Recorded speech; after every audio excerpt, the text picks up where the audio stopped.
क्या हुआ? कुछ नहीं। बताना। सब गड़बड़ चल रहा है भाई। घर वाले प्रेशर दे रहे हैं, पैसे हैं नहीं, और वो बोल रही है घर पे बात करो।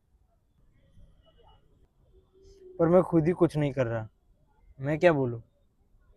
अरे सब ठीक हो जाएगा यार। यार मुझे ठीक हो जाएगा नहीं, सॉल्यूशन चाहिए।